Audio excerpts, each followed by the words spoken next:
At the family party, my son-in-law said, "Try not to eat too much, you didn't pay for this."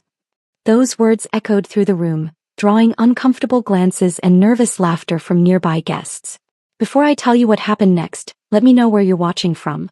And if you're new here, subscribe so you don't miss stories like this, because the way this night unfolded changed my family forever. The party was being held at the magnificent Miramonte estate, a place known for its grand halls, sparkling crystal chandeliers, and the soft fragrance of fresh orchids drifting through the air. Every corner of the estate reflected elegance and wealth. Guests moved through the rooms carrying glasses of wine while a string quartet played softly in the background. I arrived wearing a simple navy dress. It wasn't designer, and it certainly didn't stand out among the expensive outfits worn by many of the guests. That never bothered me. I had always preferred comfort over attention. As I made my way through the buffet line, I carefully selected a modest portion of food. I wasn't trying to draw attention to myself. I simply wanted to enjoy the evening with my daughter, Celia. But Vance had other plans. Standing with a group of guests, he noticed my plate and smirked. His voice grew louder as he spoke, making sure everyone nearby could hear him. "Try not to eat too much," he said. "You didn't pay for this." A few people laughed awkwardly. Others looked away, pretending not to hear. The comment hung in the air like a bad smell. Vance seemed pleased with himself.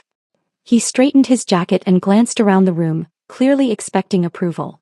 He enjoyed being the center of attention, especially when it came at someone else's expense. For a brief moment, the room felt completely silent to me. I could see Celia's face tighten with embarrassment from across the hall. She knew her husband's habit of turning every gathering into a stage for his ego. I looked down at my plate, then slowly placed it on a nearby table. Anger would have been easy. A public argument would have been even easier. That was exactly what Vance expected. Tad, I smiled. Not a wounded smile. Not a forced smile. A knowing smile. The kind of smile that comes when someone believes they understand the game, while having no idea who truly holds the cards. And at that moment, I decided to let the evening continue exactly as Vance wanted. For a little while longer. As I stood there with that quiet smile, memories of the past few years began to surface. The Miramonte estate stretched across acres of beautifully maintained grounds, with winding stone paths, towering trees, elegant gardens, and multiple reception halls. Every detail was carefully maintained, creating an atmosphere of effortless luxury. That evening, Vance moved through the estate as though he owned every inch of it. He barked instructions at servers, corrected the placement of centerpieces, and constantly interrupted his catering staff to point out imaginary mistakes. Even when everything was running smoothly, he seemed determined to remind everyone that he was in charge. Unfortunately, that behavior wasn't limited to his employees. My daughter, Celia, had spent years adjusting herself to fit around Vance's ego. At family gatherings, he often spoke over her, dismissed her opinions, and made decisions without consulting her. Whenever she disagreed with him, he would smile politely in public and criticize her in private. Over time, she had learned to choose silence over conflict. The rest of the family rarely challenged him. In fact, many of them admired him. Vance drove expensive cars, wore tailored suits, and spoke confidently about business deals. To them, appearances were everything. They measured success by labels, bank accounts, and social status. As the evening continued, I overheard quiet conversations drifting through the room. Maeve has had a difficult few years. I heard she's struggling financially. It's nice that Vance still invites her to these events. Their whispers carried a mixture of pity and judgment. None of them knew the truth, and I had never felt the need to correct them. For years, I had chosen a different way of living. I wore simple clothes without designer logos. I drove practical vehicles. I avoided social media displays of wealth and never discussed money at family gatherings. The freedom that came from living quietly was worth far more than public recognition. People often assume that those who look wealthy are powerful and those who live modestly are struggling. That assumption had become the foundation of Vance's confidence. He believed the image he had created. So did everyone else. As servers began refilling glasses and guests settled into deeper conversations, Vance continued enjoying the admiration surrounding him. He laughed loudly, accepted compliments, and carried himself like the undisputed king of the evening. What he didn't realize was that the entire hierarchy he depended on existed only because nobody had challenged it. And very soon that illusion would begin to crack. As dinner was announced, guests gradually took their seats around a magnificent mahogany table that seemed to stretch the length of the room. Crystal glasses reflected the warm glow of candlelight, and polished silverware gleamed beneath the elegant chandeliers. Conversations blended into a steady hum as plates were served and chairs settled into place. Vance remained at the center of attention. Holding a bottle of rare vintage wine, he moved around the table with practiced confidence, filling glasses while accepting compliments from relatives and business associates. He made a show of discussing the wine's age and exclusivity, speaking as though he were hosting a gathering reserved for society's elite. When he reached my side of the table, however, he continued walking.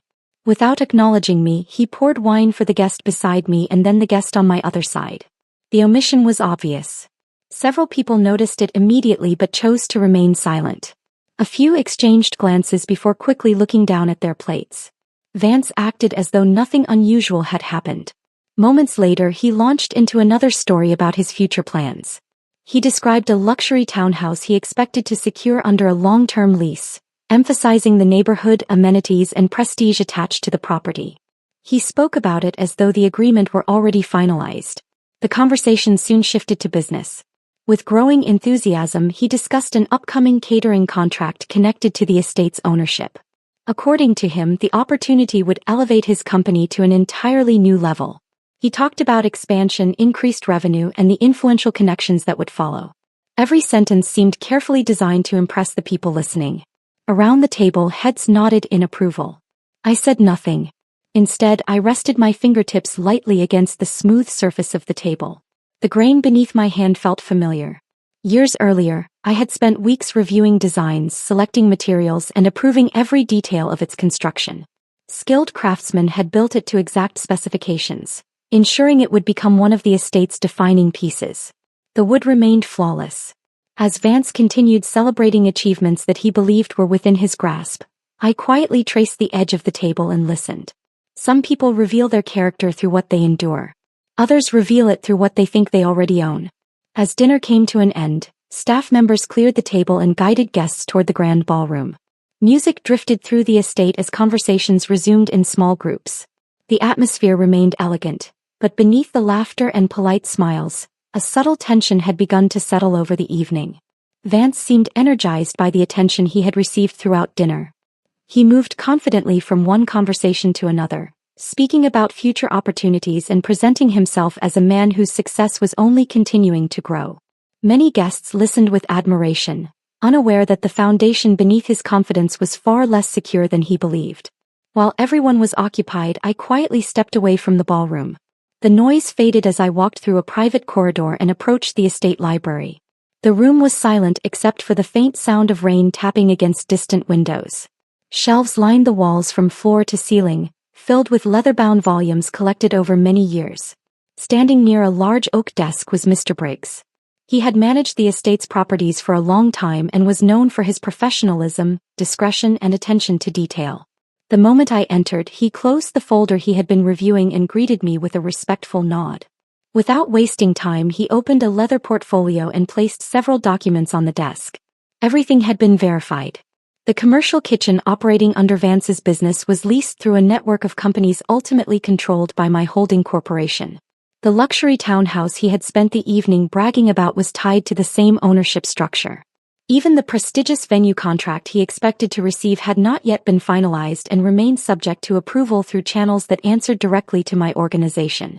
Mr. Briggs calmly explained each detail, confirming that every agreement contained provisions protecting the estate's interests and reputation. Nothing had been left to chance. For a moment, I studied the paperwork in silence. Outside the library, the celebration continued. Guests laughed. Glasses clinked. Music played. Inside, the reality of Vance's situation sat neatly organized within a single portfolio.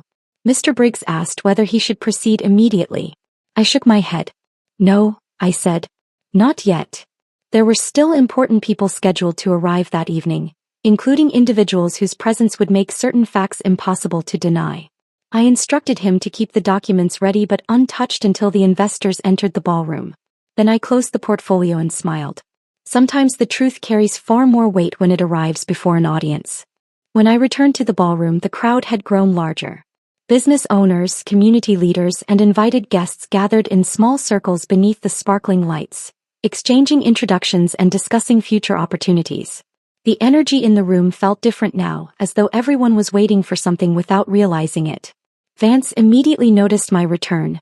With a smile that never quite reached his eyes, he waved me over to a group of local entrepreneurs he had been entertaining.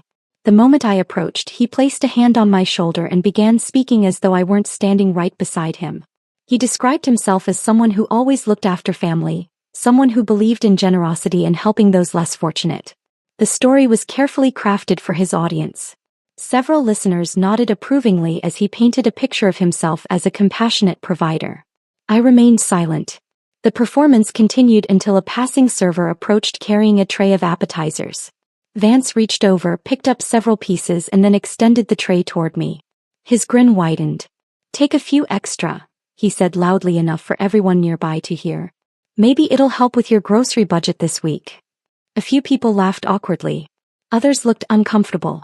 The insult was wrapped in humor, giving him room to pretend it was harmless if anyone challenged him. But everyone understood exactly what he meant. Before I could respond, Celia stepped forward. Her face flushed with anger. "That's enough," she said firmly. "You don't have to keep speaking to my mother like that." The surrounding conversations quieted almost instantly. For a brief moment, Vance looked surprised that she had spoken up at all. Then his expression hardened. He turned toward her and lowered his voice, though it remained loud enough for nearby guests to hear. "I'm the one who provides for this family," he said. "Everything we have comes from my work. Don't start creating problems where there aren't any." The words landed heavily. Celia's shoulders stiffened, but she refused to look away. The room had become painfully still. I could see years of frustration behind my daughter's eyes. Years of being dismissed, corrected, and expected to remain quiet. I stepped forward before the situation could escalate further. Vance looked at me with complete confidence, still convinced he controlled the room. I met his gaze calmly. Then I said, "An illusion is a dangerous thing to live in." His smile faltered for the first time that night. Not because he understood what I meant. Because somewhere deep down he suddenly wondered if he didn't. The silence following my warning did not last long. A low rumble echoed across the estate as dark clouds gathered overhead. Within minutes, rain began striking the ballroom's enormous glass skylights.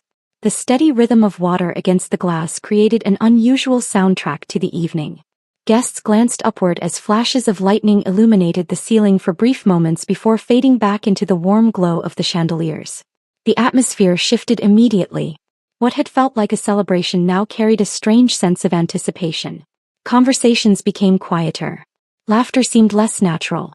Even those who had spent the evening enjoying themselves appeared distracted by something they couldn't quite identify. Then the main entrance doors opened. Several distinguished guests entered the ballroom together, drawing immediate attention. Among them was Harrison, the city's chief legal registrar, accompanied by a group of highly respected corporate investors whose names carried significant influence throughout the region. Their arrival created a ripple through the crowd. People straightened their posture. Business owners exchanged excited glances. These were individuals whose approval could open doors that most people spent years trying to access. No one reacted faster than Vance. Seeing an opportunity to elevate his status even further, he quickly adjusted his jacket and hurried across the ballroom with a broad smile. Confidence radiated from him as he approached the arriving group. He extended his hand and welcomed them enthusiastically. For several moments he spoke as though he were the host of the entire event. He discussed the estate, referenced future business opportunities, and carried himself with the certainty of someone who believed he held authority over everything taking place that evening. But something unexpected happened. The investors barely acknowledged him. Their polite expressions never changed, yet their attention was clearly elsewhere. Instead of engaging in the conversation Vance was trying so hard to create, they continued scanning the ballroom. One by one their eyes moved across the crowd. They weren't searching for a venue manager. They weren't looking for a caterer. They weren't interested in hearing another speech about success. Vance's smile slowly tightened as he noticed their lack of interest. For the first time all night, uncertainty appeared on his face. Because the people he had been desperate to impress had arrived with a purpose. And that purpose had absolutely nothing to do with him. The ballroom seemed to hold its breath. Vance remained standing near the entrance with his hand extended, waiting for the recognition he believed he had earned. Around him, guests watched with interest, expecting an important introduction or perhaps the beginning of another one of his self-congratulatory speeches.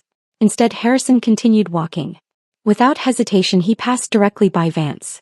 The movement was so unexpected that several people exchanged confused glances.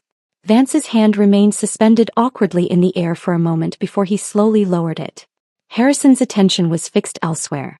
He crossed the ballroom with purpose, followed by the investors and executives who had entered alongside him. Their polished shoes echoed softly against the marble floor as they moved through the crowd. Then they stopped in front of me. A respectful smile appeared on Harrison's face. The kind of smile reserved for someone whose position and accomplishments require no introduction. He extended his hand. "Maeve," he said warmly, his voice carrying clearly across the room. "Thank you once again for hosting the city's premier charity gala at your private estate. Your generosity and continued support have made an extraordinary difference for countless families." The words landed like thunder. Conversations ended instantly.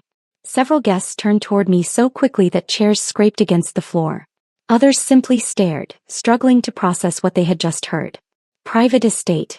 The phrase spread through the room without anyone needing to repeat it.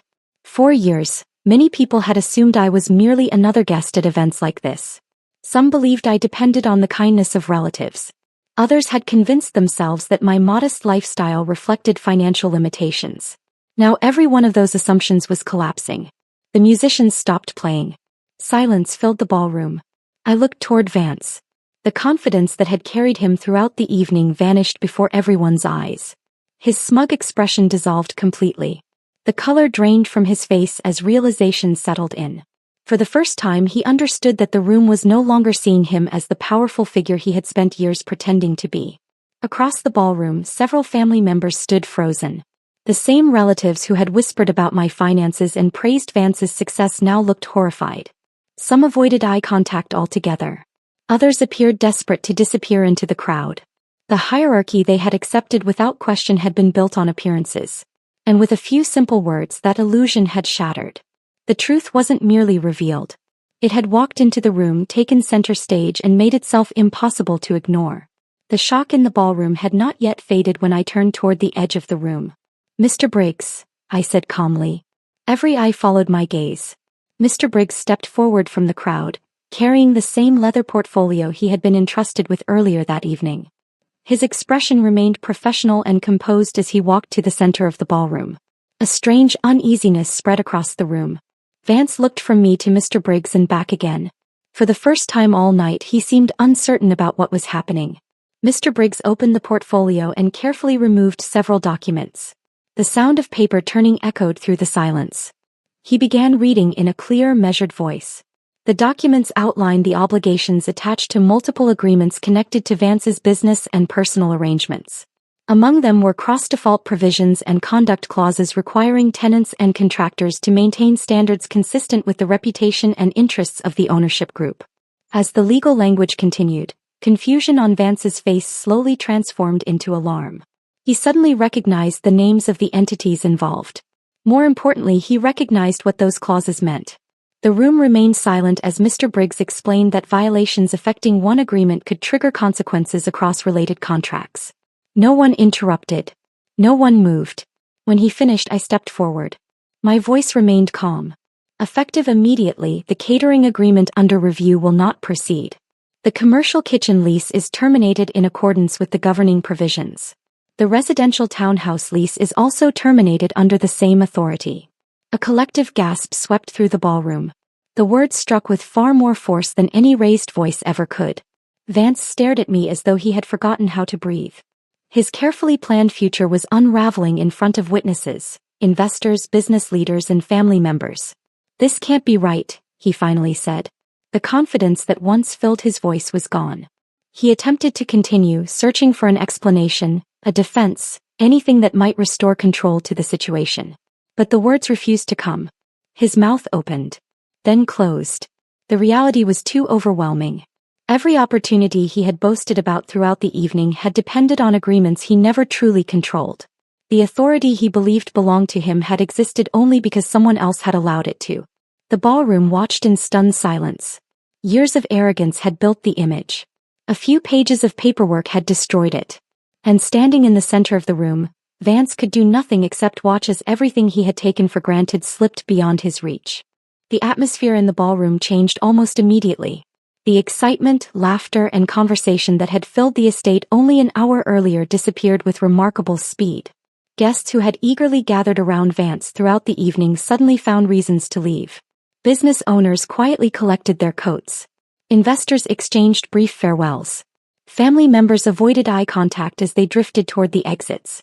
No one wanted to remain in the center of a collapse. Within minutes, the grand hall felt almost abandoned. The vast limestone floors reflected the fading lights above. Empty glasses sat forgotten on nearby tables. The music had long since stopped, leaving behind a silence that seemed far louder than any orchestra.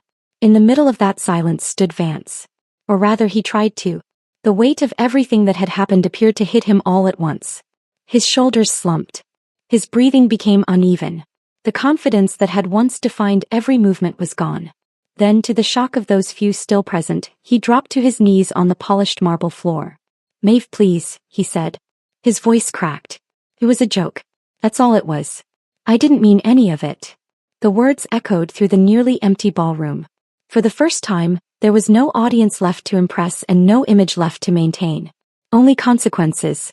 He continued pleading, insisting he had never expected things to go this far. He blamed misunderstandings, poor judgment, and bad timing. Anything except the truth that had brought him to this moment. I listened quietly.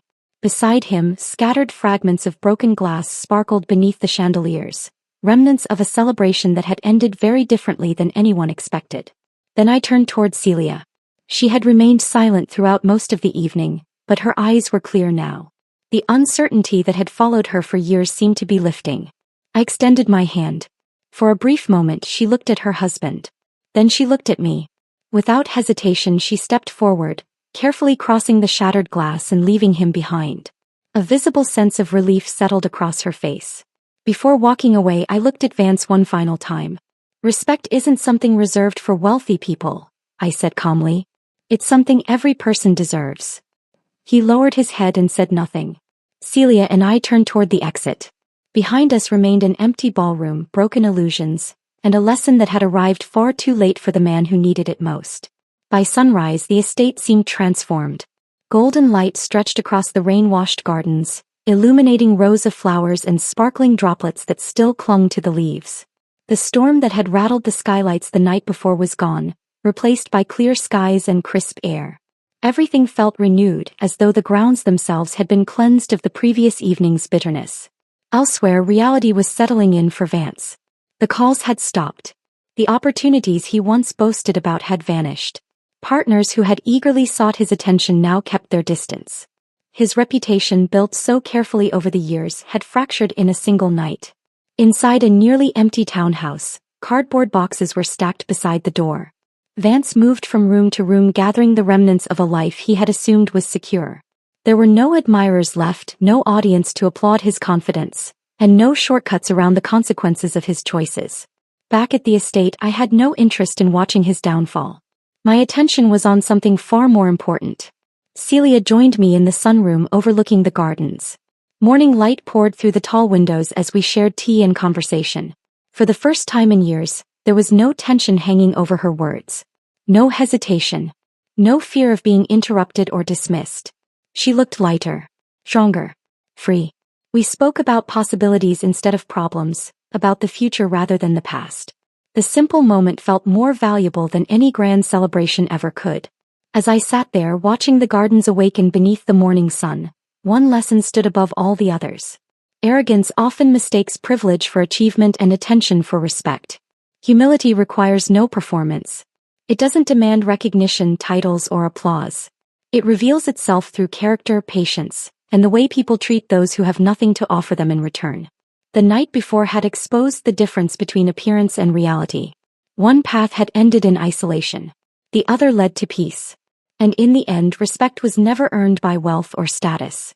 It was earned by remembering that every person deserves dignity, regardless of what the world believes they possess.